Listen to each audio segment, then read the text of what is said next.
Good morning in Austin, Texas to everyone watching us today. And good morning or afternoon for those of you that follow this on the recording after we produce it. Today is the 4th of April, not April Fool's Day, even though we are going to be talking about taxes and some jokes there. My name is Matt Leshper with 1836 Property Management, as always, in beautiful downtown Austin, Texas. If you're ever on South Congress in the tourist area or downtown, please come by, say hello, wave at us, send up some smoke signals. We love seeing people as they come into town, especially all of our real estate investors. Today, we're going to be discussing property taxes, something that over the last few years has been really interesting because everybody loved it when their values went up and nobody loved it when the taxes went up, which was kind of funny to sit on the sidelines and listen to. But we've got one of our experts with us today, which is Sam Lyles of Home Tax Shield. These guys are licensed, experienced, knowledgeable. They're one of our vendor partners. They serve everybody. We're in Austin, but we serve the greater Austin area. So that's whether you're all the way down from the north side of San Marcos to Georgetown, Gerald, all the way out to the Hill Country, and then to Bastrop and Elgin. We're here for you. Or should I put a shout out to Taylor since they're growing like crazy over there with Samsung. We're going to be able to assist you through all those counties, Hayes, Williamson, Travis, so on. So you can get your taxes where they need to be or your valuations on your property. Home Tax Shield is a property tax platform. They bring technology and experience to that protest process. So in Texas, they're going to send you a letter that says you owe a lot more money this year, most of the time. And you're going to say, well, I either love to pay you, I agree with you, or I don't know, let's see if I can negotiate with you a little bit. And that's where our vendors come in tax-related matters. So at the bottom of the screen, we've got a Q&A. If you guys have any questions, feel free to pop those in at any time. We'll try to address most of them at the end so that if we do cover the information, that we don't go back over it twice. But anything you've got to share that's polite, kind, and loving, feel free to put in that window. Maybe even keep it PC just in case somebody from the government's listening and don't want to blast any names on here and make any enemies. I'm certainly not going to. Samuel, tell us a little bit about yourself, how you got into this, about Home Tax Shield. Take it away for a little bit.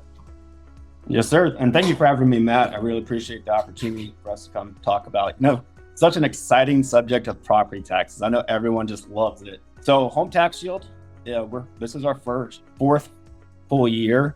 We are a pretty new company. We use artificial intelligence and data science to help us protest, focusing on the residential side. We have to use technology to scale up. I'm a lawyer by trade. I was a prosecutor at the DA's office in Bexar County for a long time. And I actually ended up in Ukraine after Russia invaded. I was helping on the front lines over there. And that's when Home Tax Shield actually gave me a call. And they said, hey, we started this partner program where we partner any real estate professionals all over Texas. And I said, hey, it's doing well. We want you to run it. I was broke at the time. So it was an easy decision. I'd known about the company for a while and I'd known the founder almost my entire life. So I jumped in on it, started learning property taxes and how it works, the nuances to it, how crazy that the CADs are in assessing and hiring the taxes. But it's been really fun. And what I've realized is property managers and investors are going to be our best partners because they're not going to have any homesteads or caps. And so they are at the most risk of the CAD hiking up their taxes. Absolutely. And we've got a few topics to cover in today's video. So the first one is going to be, don't give up more property taxes than you have to. How to not give away your money. That sounds so strange, like it's voluntary. It's not really voluntary when they send you the bill. It doesn't say optional, check if you'd like to join on it. It just says this is what your bill is. So we're going to discuss some things throughout about how, when, and why to protest, some average tax savings, and some regulations that affect the Austin area as well. So the first of those topics, the how, when, and why to protest. Can you give our investors a general overview of what that process looks like for Texas, for our area, how to perform a property tax protest? And we promise that if we refer to you in the future, we never say Bexar County. That's right. So if you're going to go through the process, and before I joined Home Tax Shield, I protested my own property taxes. What you're going to look at is you're going to have to start gathering evidence. A lot of people like to take photos, get closing statements, they get CMAs, which I'll talk about a little bit later, and the issues with that. But you're looking about a 12-hour process if you're lucky to get through. And then if you're not using the right data, so the CAD looks at around 40 to 50 different items.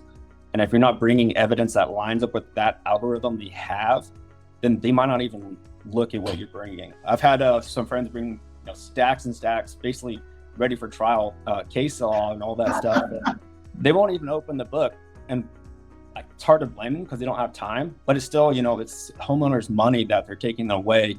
And that's how Home Tax Shield came around, was we didn't like the fact that 85% of Texans were not protesting. That's billions of dollars being taken away from owners in Texas and given to the government.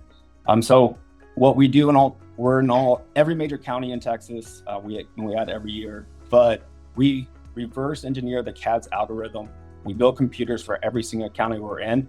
And so it's scraping the data 24/7. And there are some huge mistakes that we catch every year, just making sure that we get that information. But without knowing how to extract that data and actually using math, going to protest is better than nothing. But you're not going to have a very strong case unless you bring the data that the CAD's actually going to look at. Yeah, absolutely. So when is this supposed to happen throughout the year? May 15th is going to be the deadline. I don't know if y'all heard about Tarrant County. They got hacked and blackmailed. So if something happens like that, which something else happened last year, they might extend it. But I know for Travis right now, we're May 15th. That's pretty the generalized deadline. Assessments will be going out this week. I don't think we've seen Travis come out yet, but we'll start releasing the average numbers once we get them. I think I might have seen Williamson come out end of last week, this week, which is part of our service area, but I'm not sure it's all properties. I think my wife got some. I didn't really get mine in the mail yet, but we'll see. So it's interesting that they reserve the right to extend, but you don't have the right to extend. And I get it.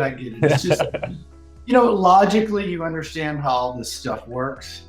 It's just kind of comedic when you back up from it, but it is what it is. They make the rules, so it's really tough. So tell me, Samuel, why would somebody go to all this effort? We're having this whole webinar, right? If this situation is simple, why do they invest the time to do it? Why should they listen to it? Why should they care about it? I mean, it's a couple bucks, but what does that really play out and look like in reality? So for the homeowner, it's imperative that you protest every year. And I'll give you an example. I use this when I teach classes, is if you take a $500,000 home, you protest once the first year, you might save $2,000, something like that. Second year, third year, fifth year. By your fifth year, you have that compound savings where you're looking at around like $7,500 over that 5-year period that you're saving. So it's not, small numbers at all. And if you're not protesting, that means you're saving zero, and that $7,500 you're just giving it to the government almost as a gift. So is there anything that helps collectively if you're doing it, if random people are doing it? I mean, how does this affect each other? You're talking about inside of a neighborhood or Texas? Subdivision, anything. Like if I'm the only person that protests, is it going to look bad? Are they going to target me? If everybody does it, does that affect anything? Right. So if you do it on an individual level and no one else is doing it, you are not going to get a target on your back. And I have seen some of our clients where they got bills where the CAD made a mistake. And like, why would I protest? It's going to bring their attention to it. Like, my taxes are low right now. But what ends up happening is as it goes through, the CAD catches it, and then they get that rise in taxes. For me, I actually have a sign in my neighborhood where people can scan a QR code to sign up to protest, because the more homes that are protesting in your neighborhood, the less the taxes are going to be. And a lot of times people don't want to protest. They think it's going to hurt their resale value, their market value. But that is completely different than the taxable value. And especially with how bad taxes have been lately, that you want that taxable value as low as possible. Because if you do decide to sell, that is a selling point. That's going to save them money every single year. Tell me about exemptions in Texas or for our people. what are the exemptions? And then also, when we use terminology like CAD, what does that mean to the layman? Right. So the CAD is the County Appraisal District. Every county essentially is going to have one that runs it. They are the ones who are in charge of the property taxes. They're the ones I have to deal with throughout the process. They're the ones increasing. They're the ones you have to argue with and all that. And with the exemptions, I know most of the people probably watching this are investors, so homestead might not apply. But if anyone does own a home and that is the home they have to live in, you need to file for an exemption for homestead. It's really simple to do online. It won't even take you that long. And what it does is it puts a cap on the amount of taxes that they can raise. And so that will be saving you money as well. So if you can get a cap on top of a protest, you make sure that you keep your taxes lower and you keep saving that money. Yeah, for our investors, they don't get that homestead exemption. However, I've got to say, it's a business. When you invest in real estate, you should be looking at it from a financial perspective, not an emotional perspective or anything else. And so this is part of reducing your expenses like you would in a business. You're not going to go out and buy the most expensive office you can buy and increase your overhead. You're going to keep your overhead low and try to stay in business, be competitive, turn a profit if you get lucky. And this is just part of that equation for our investors to keep their costs down. Don't overspend on maintenance. Don't go crazy on something that's not going to have a rate of return, and don't give away your money if you don't have to. So for investors, this is just kind of almost I don't want to say a requirement. It's something that would be integral to your puzzle pieces to make the whole thing come together. So on the second topic we've got today, okay, so the consumer is going to say, great, you want me to protest taxes? I mean, I don't really like math anyway. So what does this mean to people? What is an average ballpark, we won't hold you to it, that you could throw out that people are going to save on their property taxes? You're seeing this in massive volume, so you've got to have some numbers that you can share, just averages. Right. And the savings are always going to differ depending on the county, what kind of home you have. Is it mostly land? Is it mostly improvements? There's a lot of factors that go into it. With Home Tax Shield, we basically operate on a percentage basis. So if we don't save you money, like my company can't stay in business. But doing that, we're the only company I know of that doesn't discriminate based on the price of a house. If you have land that's valued at $10,000, we will protest it. We have. We're probably not going to get much savings on it, but we guarantee that we're going to protest every single property. That way, like when you sign up with us, you can sit back, relax, and know that someone's taking care of it for you. Thinking of some numbers that we spoke about before, is there an average reduction people are seeing? Or if you're in Travis County versus Williamson, are you like, hey, last year was crazy in Travis, this year Williamson's more in line? Or what are you seeing that we could just associate with kind of the real world that people can take home with them? Right. So if you look over all of Texas, I believe our average savings last year was $394, which is really good because we do low income housing as well. And the different counties that we operate in, depending on if we're using property managers or if people have homesteads, that will affect it as well. But last year, Nueces County went up an average 25%.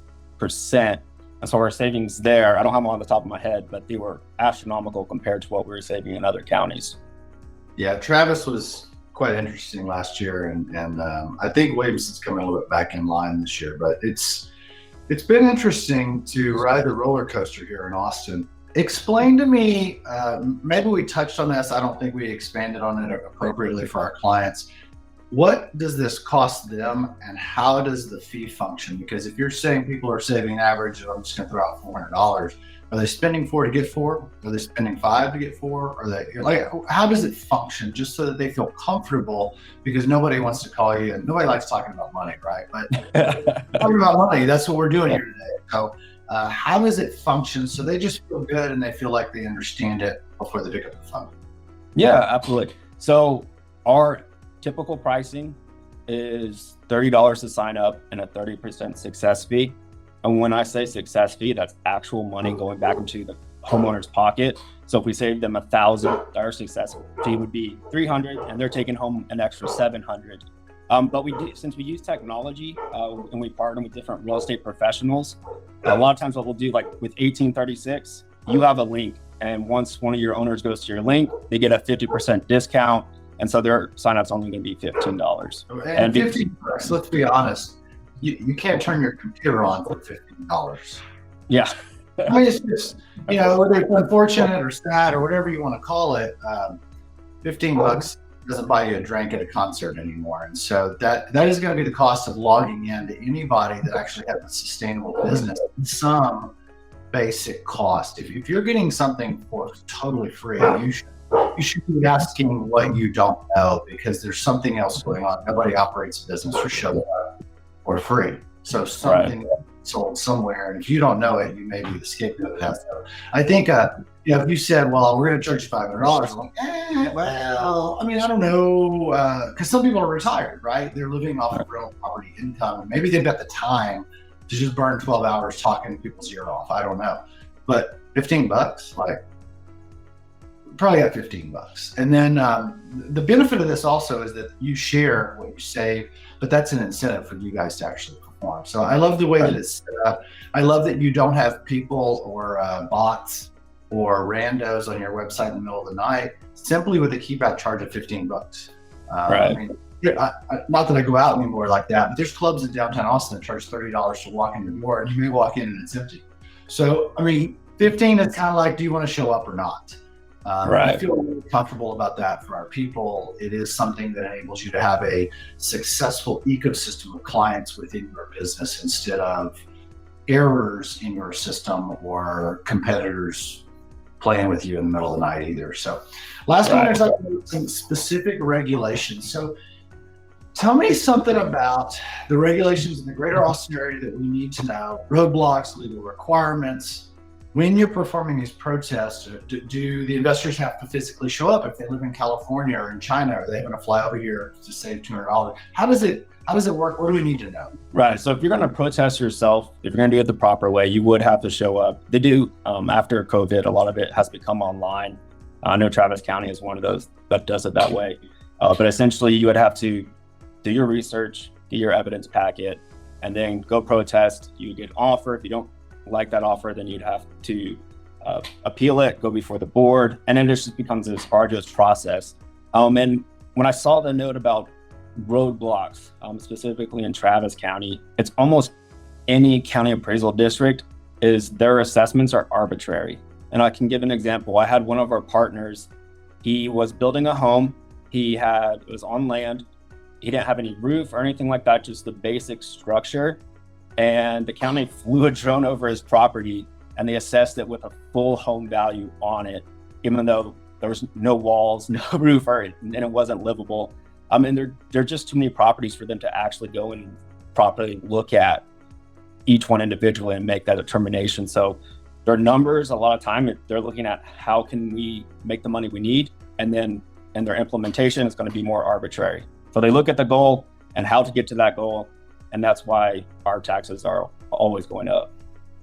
It's a really strange strategy on a way to generate taxes. I would like to remind folks that, the decisions on how a lot of these things are done or implemented are not made by the person that you're going to be sitting across the screen or the desk from.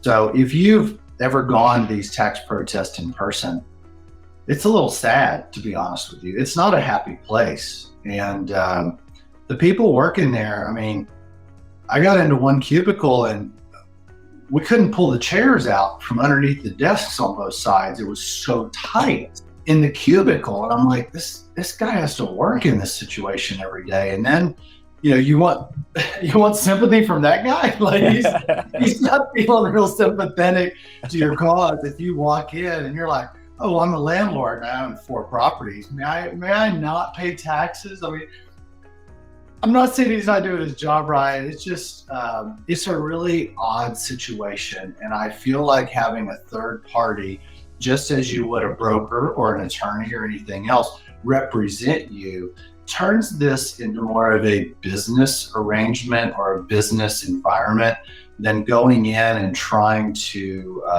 play emotion with somebody who listens to things you've never heard of all day that you don't want to hear. It just keeps it more professional, pay somebody to be done. And then again, who says they're going to make the meeting on time or not postpone it? And you took off work, doing everything. It just devolves into a mess when you try to do this yourself. Lastly, the last thing I'll add to this for our investors is, even on a personal basis, I won't name names, whether it's family or friends, but people go in, like you said, with comps because they're agents. Oh, I know everything. I'm an agent. And they're like, yeah, we don't look at this. But I prepared. Yeah, we really don't care. And they draw their own guidelines on what they want to do. And so if you're in the profession, like Home Tax Shield is, then you guys are aware of the environment in which you're stepping into, and you can deliver the data in the manner in which they are looking at it or accepting it, instead of someone who's never stepped in that room, hoping and then getting kind of blindsided because they were not aware of how the process functioned, even if they were right, even if everything was in their favor, but they didn't know what to expect before going in. So I do suggest all of our investors really dig into this. It's just too easy. Property managers as a whole are not tax advisors. They should not be tax advisors. Like, do what you do and do it super well and stay in your lane, right? Be an expert in your lane. So don't go to your property manager, even if it's another company, and say, hey, do you mind protesting? That's not their job. That's not what they do. And if they do it, they're not going to be great at it because that's a side gig, right? Pay somebody the minimal that it takes to get an expert who focuses on this to help you do it right and be done with it. Don't do things halfway and have to do them again or make mistakes that'll cost you money. I was going to say, and that's one of the benefits of Home Tax Shield. Because we use AI and a lot of data science and building computers, once that's set up in the CAD, we can expand and scale up really quickly, which gives us the availability to find the best agents in that county who already have the relationships. They know how it works and they're professionals at it. I'm a lawyer. They won't even let me go in and protest because they don't think I can have the quality of the agents that we're getting, because we're sending thousands and thousands of homes their way. So it's really good business, and it's always going to be our largest cost, but we get the best and people we can trust. And you get the guarantee that it is going to get protested. We don't discriminate based on price. Some companies look and they see, I can't make anything off this, I'm not going to protest it, or they just don't show up. But for us, we take pride in our work. We have transparent pricing, and we think we're doing it the correct way. And at the end of the day, it takes you 2 minutes to sign up with us, and you can sit back, relax, and know that you're taken care of by a professional. Yeah, I go back to, again, different business models are all out there, right? With the fruit basket of business models. But when you pay for a service, whether it's $5 or $50 or $500, there is a belief in our system that you are supposed to receive whatever service you agreed to pay for, right?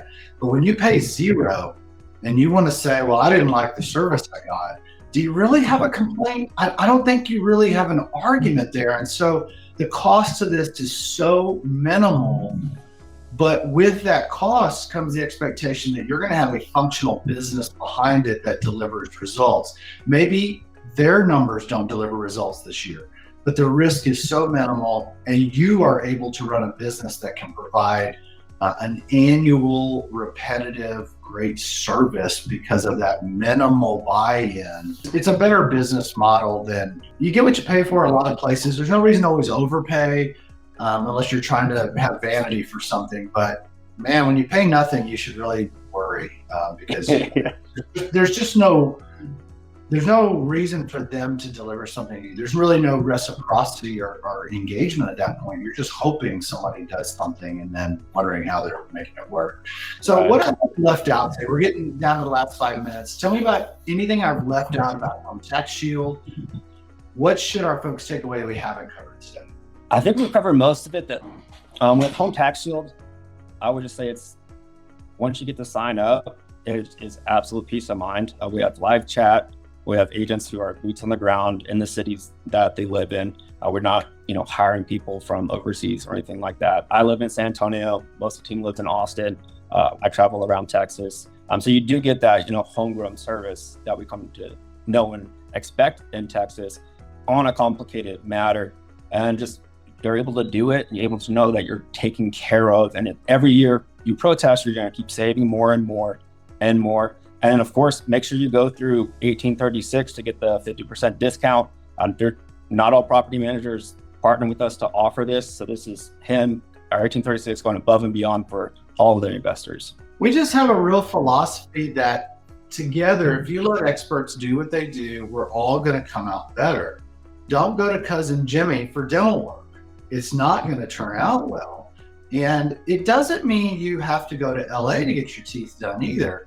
But man, go to somebody reputable that's been in business a while. Nothing against large companies, but when a company is smaller or privately owned, their reputation becomes everything.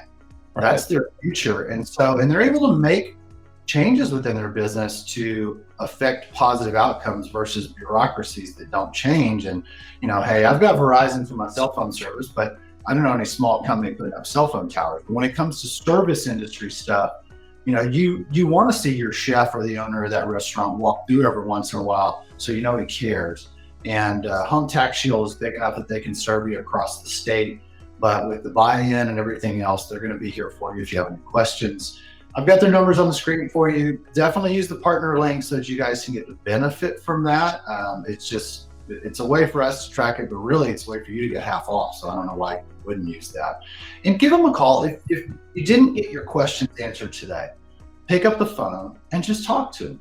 You're in San Antonio, I'm in Austin. I grew up here. We're local good guys, and I kind of relish that about being from Texas, is that there's some of us that are still here that actually have pride in treating people well, doing the right thing, saying what you do, doing what you say. And these guys will do that for you. Just pick up the phone and talk to them. Let us know if you have any questions or challenges as well. We're always here to support you guys to invest in Austin, Central Texas. We unfortunately don't serve in San Antonio, but we love San Antonio.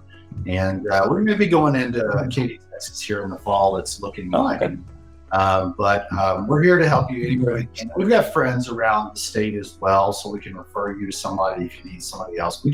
We want to see investors reach those goals, whether it's putting Timmy in college, whether it's passive income in retirement, or just being able to take a deep breath and relax because you've got some money socked away for a rainy day. We're here to help you get there. So let Samuel give you a hand. Let us give you a hand. We're going to be here in Austin for you. I'm going to put one more link up in case you've got any questions for us at 1836. You can always email us or just go to our website anytime, put in an inquiry. Please be nice. We've got good people here. So treat them well. We'll treat you guys well. And Samuel, I just can't thank you enough for taking the time to be here with us today, sharing your knowledge. I think people need to feel really comfortable that you do have training as an attorney. You have left your neighborhood and traveled a little bit, so you have a good perspective on the world and the reality out there. And you came all the way back to Bexar County to help the good people down there and just treat people well. So I hope they feel comfortable with you and give you a call. He's here for you guys. If you need a little bit more education, we're here for you. And just thank you so much, and to Home Tax Shield as well. Thank you for being with us today. Thank you for having me, Matt. It's been a pleasure. Sam, it's great to see you. Please come see us next time you're in Austin too on South Congress. Will do, brother. Have a good one. All right. Yeah.